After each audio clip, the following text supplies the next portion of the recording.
अस्सलामु अलैकुम नाज़रीन मोहतरम।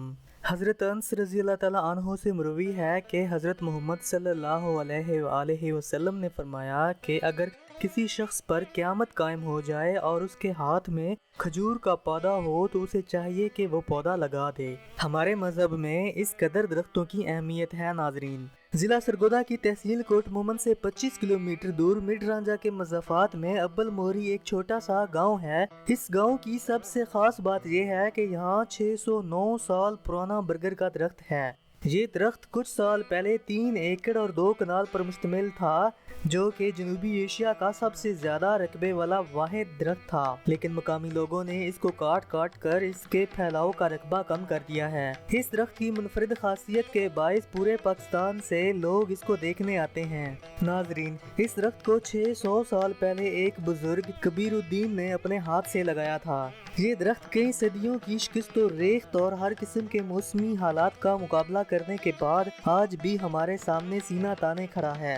यहाँ पर लोग पूरे पाकिस्तान से सैरो सियाहत के लिए आते हैं और इस मुनफरिद नोयत के बरगद के दरख्त को देख कर महजूज होते हैं। नाजरीन, ममालिक के सरबराहान अपने लोगों को मनफी किस्म की सरगर्मियों से बचाने के लिए हमेशा सैरो सियाहत को एक टूल के तौर पर इस्तेमाल करते हैं ताकि अवाम का जहन तरोताज़ा रहे और अवाम खुदा की नेमतों के बदले में शुक्र अदा करें। ये दरख्त आज पूरे पाकिस्तान की तवज्जो का मरकज़ बना हुआ है, लेकिन कुछ बद इंतज़ामियों की वजह से इस दरख्त को बहुत नुकसान भी हुआ है। इसके बहुत सारे हिस्से को काट दिया गया है, कुछ हिस्सा खुश्क हो गया है और बाकी मांदा हिस्से पर शजरी कीड़ों का हमला हुआ है, जिसकी वजह से इस दरख्त की बका खतरे में है। लेकिन खुशी की बात तो ये है कि अंसर हयात रांझा जैसे मकामी नौजवान इन लाख खतरात को फौरी तौर पर नोटिस लेते हैं और इन खतरात के सदेबाब के लिए दिन रात बेलौस खिदमत का जज्बा लिए मैदान में उतरते हैं। सबसे पहले इस मकामी नौजवान ने इन मसाइल की तवज्जो असिस्टेंट कमिश्नर हाफिज अब्दुल मन्नान और मोहतरमा शमीम आफ्ताब साहिबा,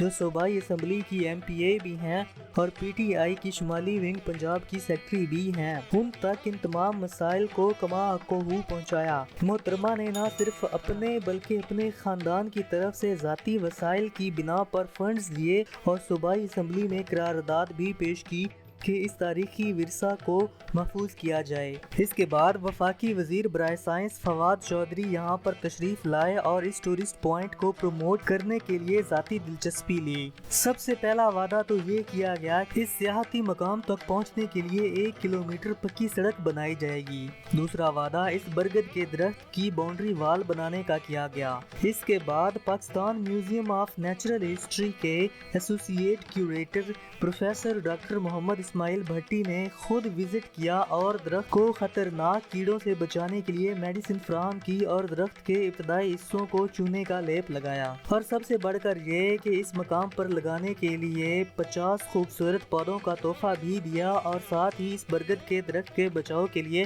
हिफाजती तदाबीर का शऊर उजागर करने के लिए पैनाफ्लेक्सेस भी बनवा कर दिए। DCO सरगोदा नाइला बाकर ने भी इस विरसा को बचाने के लिए खसूसी तावन किया और सपोर्ट किया है।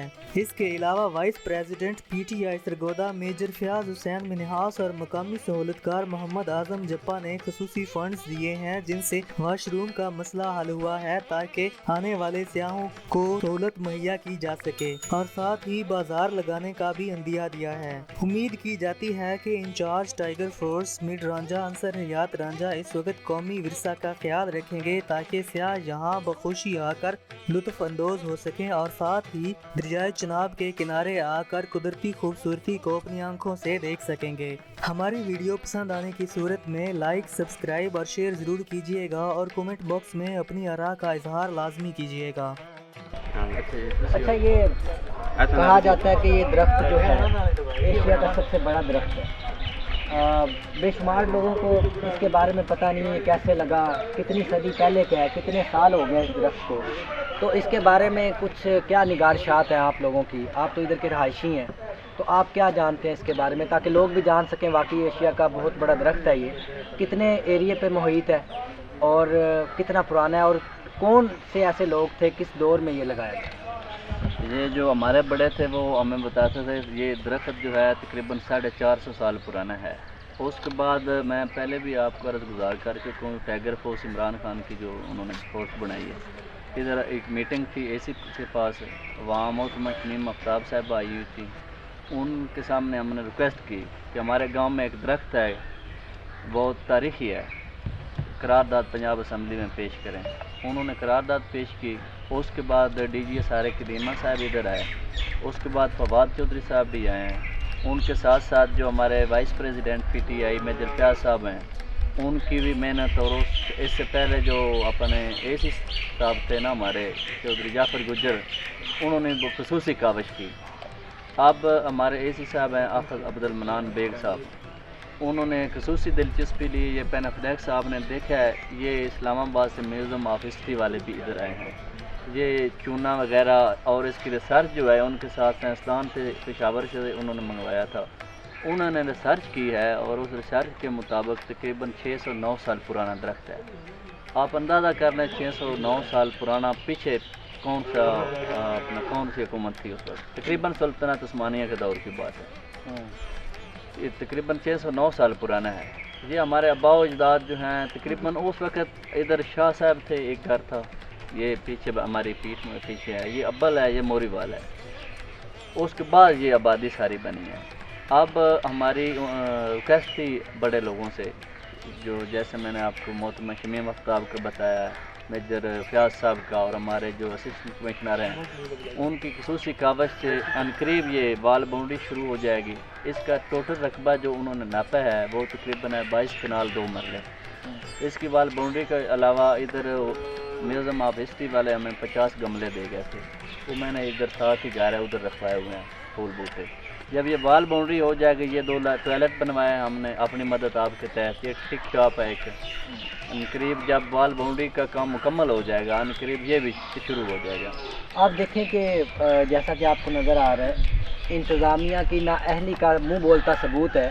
نہ تو ادھر صفائی کا نظام موجود ہے، اور نہ ہی یہ ایسی چیزیں ہیں کہ سیاحوں کے لیے یہ حکومت بہت زیادہ پیسہ کما سکتی ہے. تو میں سمجھتا ہوں اگر اسسٹنٹ کمشنر صاحب نے اگر کوئی اپنی ذاتی کوشش ظاہر کی ہے، لیکن مجھے ادھر کوئی کام نظر نہیں آیا ہے. واقعی قدیمی یہ ہمارا ایک اثاثہ ہے، پاکستان کا اثاثہ ہے، ایشیا کا سب سے بڑا درخت ہے.